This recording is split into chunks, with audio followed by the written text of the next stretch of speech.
Ribbit? Hey guys, it's Froggy Poker. I'm back again. I just completed my third week and I'm ready to report what I did.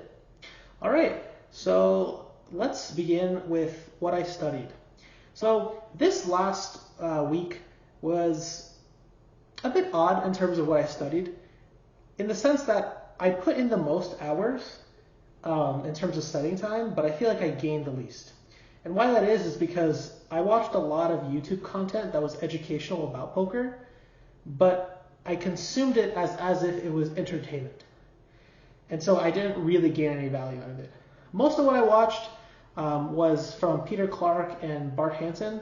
They're like educational poker YouTubers. And so I watched like probably on average 2-3 hours a day. But I think my time would have been better used if I just sat down and studied for 15 minutes, like a very hyper-focused study session where I have like a goal of what league I'm trying to cover or just what area I'm trying to focus on and try to have like a breakthrough, an idea, and really focus. I feel like I was kind of mindlessly watching this content as a cop-out instead of having to sit down and focus, which led me to not really gaining a lot this week in terms of studying. So I definitely think I didn't do well in terms of studying this week. But I recognize that as a pitfall that I could easily fall into. So I'm going to, going forward, not consider watching educational content on YouTube as counting towards my study time, because I think that's what led me to fall down this pitfall, which was just, okay, I'll I don't want to sit down and really focus for 15 minutes, so I'll just watch a bunch of YouTube content and that'll be okay. While I think watching educational content on YouTube for poker is better than not doing it, I guess, just messing around doing nothing with my time, I definitely would be better off just sitting down and studying. And so that's how my studying went. Lots of time put in, but really not good quality, effective time. Moving on, I guess what topics and where do I think I am in my play right now, and that kind of relates to studying time. I would say, there's 4 streets of poker: pre-flop, flop, turn, river. I would say, I think I'm the best at pre-flop, and that's not saying much. I don't really understand what's going on in flop, turn, river. I've noticed I c-bet the flop pretty much 100% of the time, which was better than what I was doing before, which was I only ever bet the flop if I have it, if I have like made a hand. So it's better to c-bet 100% of the time because I get more folds, and I noticed I make more money that way. But I don't really understand in what cases I'm supposed to bet. I don't understand bet sizing on flop, like why I would bet a certain size over another. Like there's certain portions of the game that I just don't understand. And I think for this next week, I'm going to really try to select one topic and delve deep into it and really get good at it. Because there's so many topics to delve deep into, and I've been kind of hitting it on a breath-wide level. And I think that's still good because I'm very much still a beginner. I'm a terrible losing player. But I think it would be beneficial for me to just hyper-focus on one spot and one area. That way I can at least get it somewhat okay, and then I can try to move on to other topics. And so my thought is I'm going to focus on pre-flop, because I noticed that my biggest leak, so first of all, pre-flop is the street that you play the most. You play it every single hand, whereas the other streets you play less and less and less as you go down each sequential street. So that's really important. But also I noticed that when I play pre-flop loosely, like how I normally play it, which is like I have king 10 offsuit and I'm under the gun, I'll raise it. Even though you're not supposed to raise that hand unless you're playing a little bit wider, I play those hands that are a little bit outside of the predefined range that you'll get for most charts, and I always end up in trouble for that. The other thing that I get into is I don't believe people. So every time someone bets me, I will be like, nah, they don't have it, and they always have it every single time. I don't think I've ever had it where someone goes all in against me and doesn't have it in some way, shape, or form. And there's just something that, like, in me that can't believe them, that I always think, like, okay, this is for sure the time that they're trying to get one over on me, and I will not let them do it. I think I also have a hard time letting go of a hand because I feel like a connection to it. It's like if I have ace-king and the flop comes out like ace, I don't know, 10-10, and I raise and they 3-bet me, it's like, I have top pair. It's like, but they probably just have a 10. And I mean, that's probably not a great example. I'm sure someone will say like, well, it depends on the suits and equity and all this. But like, the general concept is like, they just probably have it. They probably have 2 pair or better, or some really good draw or equity, and you're just sitting there with top pair. But I'm always like, but I have top pair, you know? So I kind of end up in a lot of situations like that where I made a decent hand, and they're re-raising me with a much better one, and I just struggle to fold it. So I think that's where I lose my most money by far. It's playing pre-flop loosely and then playing the rest of the streets as a non-believer. I also think where that comes from is I'm projecting, because when I play poker, especially the first times I played live, I would bet like a maniac. Like I would always bluff, because that was always the funnest part of the game for me, is bluffing. So I'd get like 2-7 offsuit, and every time I get 2-7 offsuit, I'm going all in. So I play like crazy and like a maniac, and I always enjoy that form of the game. And I noticed that no one else does that. That's only a me thing. And so I'm trying to control myself in that endeavor. And one other really big leak that I've noticed in myself is I get into a kind of death spiral. So it's such an annoying aspect of this game that you can lose so much so quickly, and it takes a while to win. That's at least what I've noticed. I'm also a losing player, so that might change. But I feel like it's so easy to just get stacked, you know, and then just lose your entire buy-in. But it feels so hard to like double your buy-in. It feels like you're fighting for these little pots. Most of what you learn is like, you're winning like 10 big blinds per hour. It's like 10 big blinds per hour. I'm buying in for 80, you know, or 10 big blinds per 100, whatever. It's like you have to fight so much to get all these little tiny big blinds, and then you just lose it all with one stupid hand. It's like, it feels like one little mistake wipes out like hours and hours of like work of good solid poker play. And so I feel like it's like a spiral I get into where I'll lose, and so to kind of win back my money, I'll play a little bit more psycho, and then I'll lose again, and it's like, well, now I'm really into the can, so now I gotta like fight even more. And so I think just my number one issue really is discipline, and just playing good solid poker at every street and not caring about what previously happened or anything along those lines is really what I need to be doing. So I think my number one leak is discipline, and that's just something I have to keep working on and be mindful of as I play. But I think my second biggest leak, and what this leads into is what I'm going to be really focusing on next week, is pre-flop. I think pre-flop is my best street. It was my worst when I first started, but I definitely have tightened up a lot since I first started playing. But I really want to sit down and just learn a pre-flop chart, because it's not enough to sit down and go on Reddit, go on YouTube, and see people post pre-flop charts and be like, okay, I get it. I do have a very general idea of these charts, and I don't have them fully memorized, but I have a good enough understanding. I can know like, okay, a suited ace, you're relatively raising first in from most positions. I can kind of understand what makes a good hand. Like queen 2, queen 3 offsuit, you're pretty much always folding that because it's like a top pair with a weak kicker. I think that means reverse plat odds. I haven't exactly looked into it exactly, but I understand that that's like just not a good hand in most cases.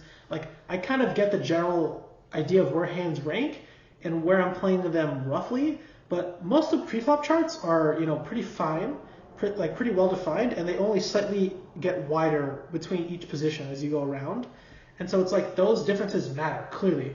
And so a lot of times I'm playing a little too wide, where I'm playing a hand that's just outside, and I need to become more disciplined. But I think the first step of that is actually just understanding the chart and knowing where every hand ranks. So I don't have to consult the chart, and I can know it by memory. And I think by also knowing it by memory, I'll kind of understand why certain hands, I'll kind of have a better idea of hand ranking and hand strength.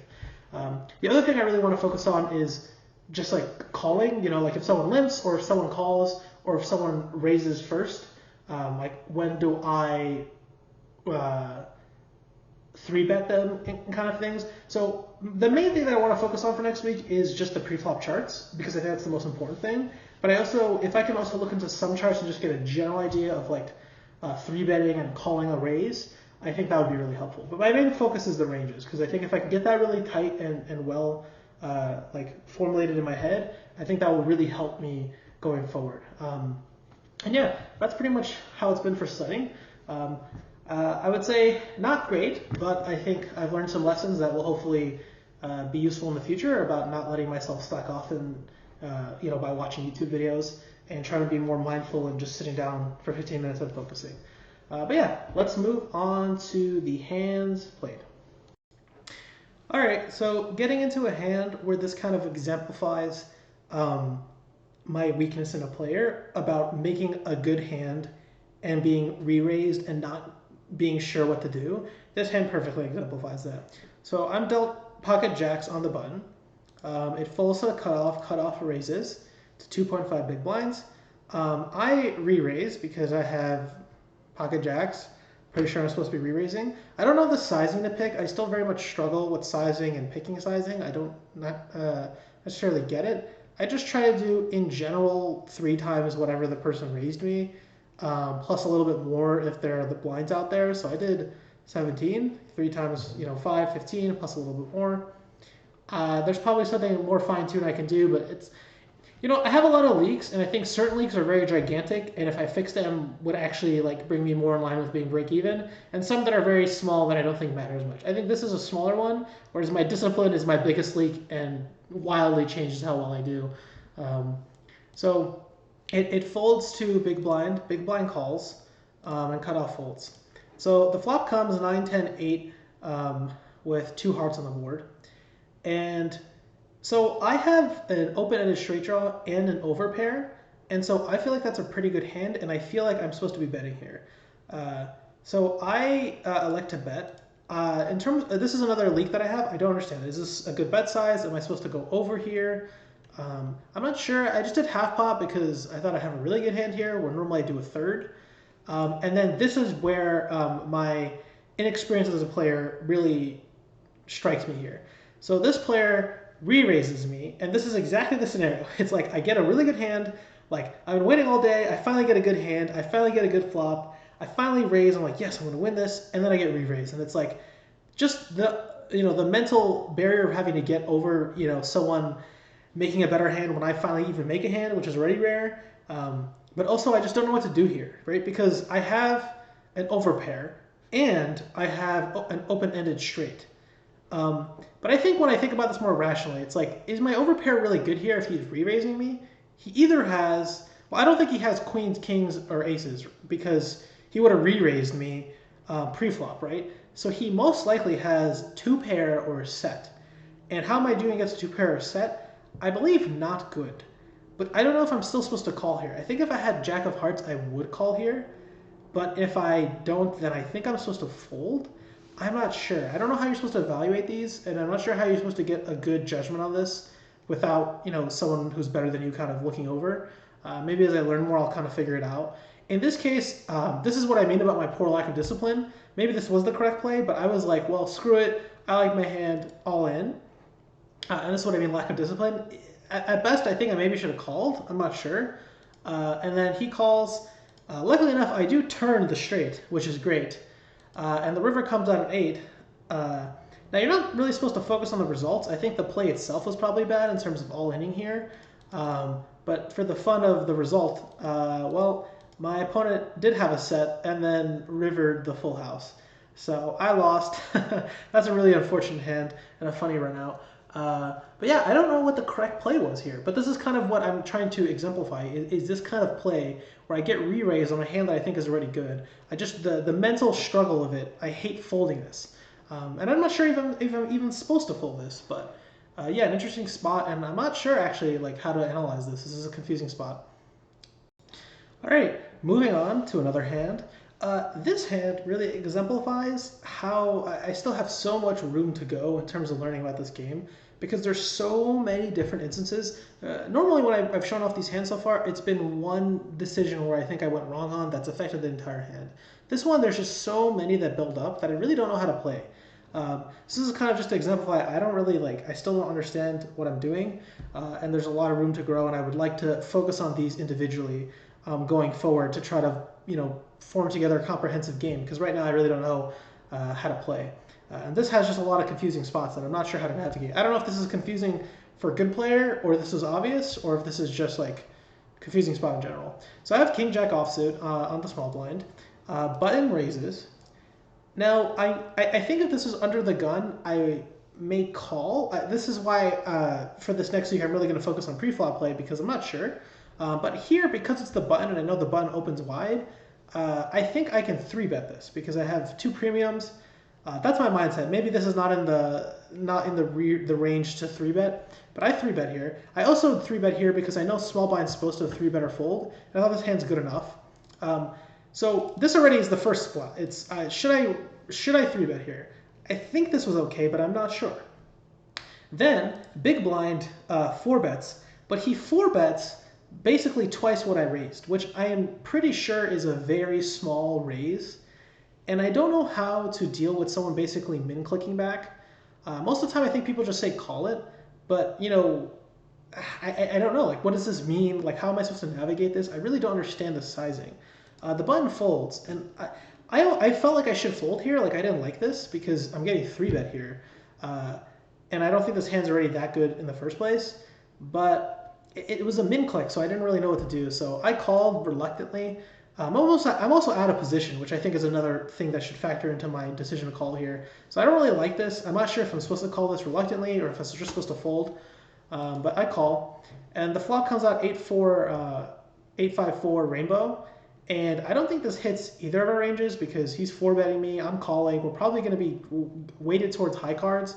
I don't think we have 4s and 5s in our range. We maybe have 8s. Maybe I would have 8s. He wouldn't, I don't think. So I don't think we connect with this at all. So I don't know what to do here. So I just check because he's the pre-flop aggressor, and he checks, which, you know, I think in GTO probably means one thing, but I think for most, like, you know, for bad players like me and this guy, I think this really means that he just didn't connect with this flop, and he doesn't have an overpair. Because I think if he had aces, kings, queens, you know, jacks, I think he'd just be betting here. So this means to me that he's weak. Now a 10 comes on the turn, and I think I'm probably just supposed to check here, but again, I really don't know. I'm just, like, I have no idea. I just took a stab at it because I'm like, I'll just take a stab at it. I don't know if this is good GTO-wise. I don't know if it's good exploitatively. I just took a stab. I'm like, 1/3 pot. Like, what's the worst going to happen? He calls, and at that point, I'm like, oh, well, he has something. So I check, and then he checks back, and he shows up with ace-10 offsuit, having top pair, best kicker. And yeah, I don't know, like, you know, maybe seeing his hand changes the way, but like, I don't think I played the hand properly, but I don't know what, you know, what was I supposed to do better? I think the turn bet is a decision point, which I don't think I probably did well on. I think this call for his 4-bet, I don't know if I did a correct decision on that, and I don't know if this 3-bet was correct. So there's a lot of decision points on this one that I think I probably made a mistake at each single point. So yeah, just another place to make progress on. All right, this is the last hand that we'll discuss for this episode. And this hand is just going to be yet another hand that's going to show that I really struggle with discipline and making good disciplined folds. I think I really struggle to believe people, and I really struggle to let go of hands that I made. It feels like it's so hard to make a hand in this game, and when someone re-raises you, it's like, did you really just make the better hand? Like, that's such a frustrating experience, and so I struggle to let go. And I just need to see what they had. So yeah, just another hand that exemplifies that. But let's go through it. So I have Queen Jack offsuit on the button. It folds to me. I raise. I do want to slightly discuss. So I actually really went into this topic of raising in and what kind of size you have. So this is a 3 big blind opening size, and a lot of people do 5 cent in this limit, and that's 2.5 times. I know like better players do 2.2. And I understand, like, people have done all this math and like have figured out that like there's like a certain equilibrium point where if you go too low on your raise, it like lets people call wide, and if you go too high, you're vulnerable to 3-bets. So I really looked into that, but I actually decided to go for 6 instead of 5, so 3 big blinds, because it benefits you if you're playing a little bit tighter. I also don't think people at this stake 3-bet often enough, and also due to the fact that because we're playing the lowest stake, and rake really affects this stake the most out of all of them, I believe. I think they rake like 50+% of the money, or if I'm correct about that. So I would prefer, since I'm going to play tighter anyway, is to get more money in with my sizing. And so that's why I've elected to go with 6 cents raise, 3 big blinds. And I think my logic makes sense. So yeah, I'm actually pretty proud of this, because I studied this over this last week, and decided to go through this to tighten up my range and be more disciplined with preflop and raise a little bit more when I'm entering a pot. And I think that'll probably be a better decision in the long term. But anyway, back to the hand. So big blind calls, and we see a flop, 9, queen, 5, 2 hearts on the board. So I have top pair, good kicker, and I have a backdoor flush draw. And so I think this is a great hand. Definitely connected with this board really well. And so I bet. So again, another leak, I'm not sure. Like I went for range bet, and this is what I mean. Whenever I raise pre-flop, I'm always c-betting 1/3 because that's what I saw in my course.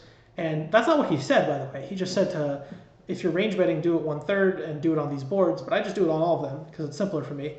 And it works out better than not. But I think I probably could have raised more here because I have top pair and I have backdoor equity. So I probably should be raising more. He re-raises. Again, another situation. It's like I don't really get this.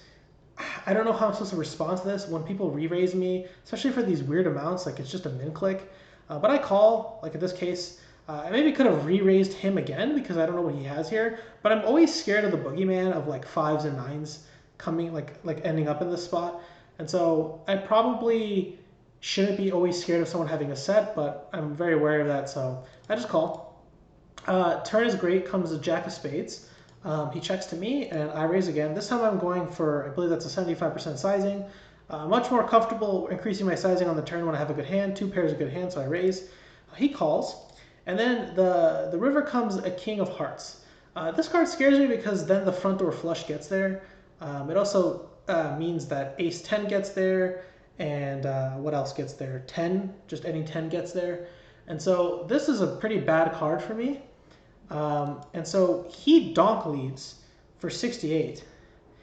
And I really struggle with this. This is what I mean about like my poor discipline, is that I should have just folded this because any 10 gets there, any 2 hearts gets there. And I really shouldn't be here anymore. Even though I have 2 pair, and it really hurts to fold 2 pair. I should fold this. But this is why I'm saying where I just struggle to fold. Also, he's leading out towards me. He clearly made a hand off of this. I don't think this is someone like who's doing a genius bluff here. I think he just has a hand and he's so excited to bet it and doesn't want to let me check down the river so I can deny him his like flush, value. And, I call foolishly. I think even regardless of what hand he has here, this was just a poor call. Any 10 gets there, any 2 hearts. I do block hearts, but what is he donk leading here for? You could say 2 pair, but I mean, what does he have here? I block queens. I don't think he has 9-5, or I guess he would re-raise with 9-5, but he would probably continue betting on the turn because the jack, I don't see how affects his 2 pair there. I don't think he has 9-jack either. Like, I don't think he has any hand here other than a flush or a 10. And so calling this was very foolish. And it turns out that he had 4-2 hearts. I'm actually not even sure why he played this. I think this was played pretty poorly. I don't know why he would be calling this in the big blind. And I also don't know why he's re-raising me the flop. I think this was probably a poor play out of him. But regardless, this was more effects on my poor ability of not being able to... he's playing so poorly that this was obvious that he had a good hand here. I should have just folded. But yet again, another example that exemplifies my poor discipline and something that I need to be very conscious of going into this next week. And couple that with me really focusing on pre-flop discipline, I'm really hoping to see better results next week because I'm going to be playing more discipline and making better folds, but also playing tighter and more and playing weller pre-flop. Yeah, so that's been my week. In terms of studying, I definitely could have done better, but a good lesson learned, and I'm going to definitely strive to have more focused study time in. And then in terms of play, I'm happy that I put a lot more playing time in, but it just hasn't turned out well, and I'm making very easy to fix mistakes in terms of my discipline. I will also say in terms of playtime that I didn't mention, is that I was playing 4-table at certain points, and because I just wanted to get a lot more hands in so that I can, kind of smooth out variance a little bit. And what I realized is that when I play 4-table, I play awful. I go back to my very simple way of playing, and my baseline of playing is a very, very losing player. So, maybe the best pros in the world can play, 4-6 tables, and their B game is still winning. My B and C game are mega losers, and my A game is still a loser. So I can't afford to do that. Also, but the real goal here is to learn and get better, not to just make a little bit of money. The goal is to really improve so that I can eventually move up the stakes. And so that's not going to facilitate in a learning environment. And so while I did enjoy playing 4-table a lot during this week to get more playtime in, I'm going to actually not let myself do that in the future. most of these caps that I put on myself are for minimums. Like I need to get 15 minutes of study time and 15 minutes of playtime, and I don't cap what comes out from the top, like how much time I can spend on it. But in terms of table limits, I do want to cap it. I don't want to go to 4. 4 is too much, and definitely degrades my play to a level where I'm not getting anything out of it. So yeah. And yeah, so let's move forward to what I'm going to do week 4. So in terms of week 4, this time I'm going to keep studying time to the same amount. I don't think I'm going to increase it. I think 15 minutes is good, especially since I struggled this week in terms of sitting down 15 minutes and really focusing. I want to hone that in before I consider moving things up or changing things around. So for study time, nothing's going to change, but I'm just going to have a more renewed, better sense of direction going forward. And then for playtime, I'm going to keep the playtime the same as well. I'm only going to be doing 15 minutes for this week, but I'm going to increase the tables that I play from 1 to 2 tables. I've noticed that when I play one table, I'm not really getting a lot of hands in, and I also get bored when I'm not playing because I'm folding, bad hands. And I think that's also causing me to play a little bit wider. It's because I'm like getting a hand like King 9 offsuit, and I'm like raising first in under the gun because it's like, well, I just want to play a hand because I'm only playing this, I'm only playing 15 minutes a day. I just want to see a hand for at least something, So I think playing 2 tables will allow me to get more action, and I could stay a little bit more engaged instead of getting distracted and just wanting to play a hand. I think the other useful thing is there's a lot of downtime, and that also just causes me to get distracted, and I'm like focusing on other things, so I'm not playing my best. So having 2 tables, I think, is going to be a good balance where I'm going to still play optimally on both tables, but it's also going to give me more engagement where I can, not get so caught up in the fact that I'm getting bad hands constantly and just make the good quality folds that I need to make. So yeah, going forward, I'm definitely going to really focus on pre-flop study for this next week, and I'm also going to really focus for playtime, pre-flop, adhering to proper pre-flop ranges, and also just playing very disciplined. Like if someone's raising me and it's clear that they have it, just fold. They probably have it. Like yes, maybe someone will bluff you a small percentage of the time, but I haven't seen that yet. So I need to make good quality folds, and I need to make good quality decisions. And so that's what I'm going to be doing going forward. So yeah, that's it for me for this week. I'll see you guys next week for week 4. This is Froggy Poker signing off.